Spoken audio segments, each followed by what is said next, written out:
आपणा सर्वांचे आदरणीय नेते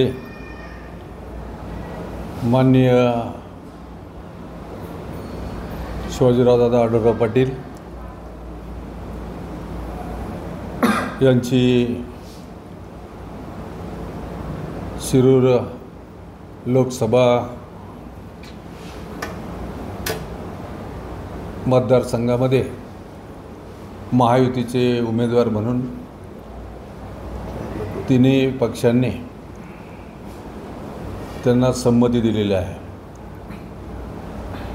ही जागा महायुतीच्या वाटपामध्ये राष्ट्रवादी काँग्रेस पक्षाला मिळालेली आहे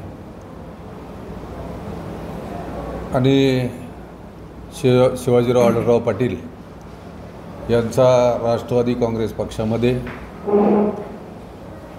26 मार्च रोजी शिवगिरी मंगल कार्यालयामध्ये दुपारी 4 वाजता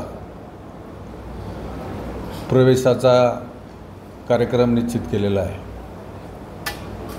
या प्रवेशासाठी राज्याचे उपमुख्यमंत्री नामदार अजितदादा पवार, राज्याचे सहकार मंत्री नामदार दिलीपरावजी वळसे पाटील, आमदार दिलीपराव मोहिते पाटील, आमदार अतुल शेठ बेनके आणि आमदार चेतन तुपे आणि या मतदारसंघामधील सर्व कार्यकर्ते उपस्थित राहणार आहेत। या प्रवेश झाल्याच्या नंतर दादांबरोबर असलेले जे शिवसेनेचे कार्यकर्ते आहेत ते देखील दादांबरोबर राष्ट्रवादी काँग्रेस पक्षामध्ये प्रवेश करणार आहेत। राष्ट्रवादी काँग्रेस पक्षाच्या वतीनं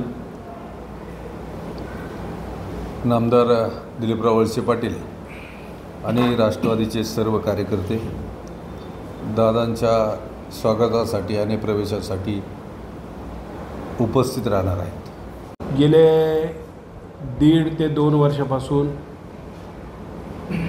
या राज्याचे मुख्यमंत्री एकनाथभाई शिंदे यांच्या नेतृत्वाखाली अत्यंत प्रभावाने शिवसेनेने काम केले आणि गाव पातळीपासून म्हणजे आमच्याकडं शिवदूत आणि शाखा प्रमुखापासून तर बूथ प्रमुखापर्यंत जे कार्यकर्ते आहेत हे सगळ्या कार्यकर्त्यांनी दादांना एकमुखाने सांगितलेलं आहे, दादा आम्ही सगळे तुमच्यासोबत आहे, तुमच्या निर्णयाच्या सोबत आहे, तुम्ही जो निर्णय घ्याल तो आम्हा सगळ्यांना मान्य आहे, आम्ही तुमच्याच बरोबर असल्यामुळं 100% या शिरूर लोकसभा मतदारसंघातील सगळेच कार्यकर्ते त्यांच्याबरोबर असतील।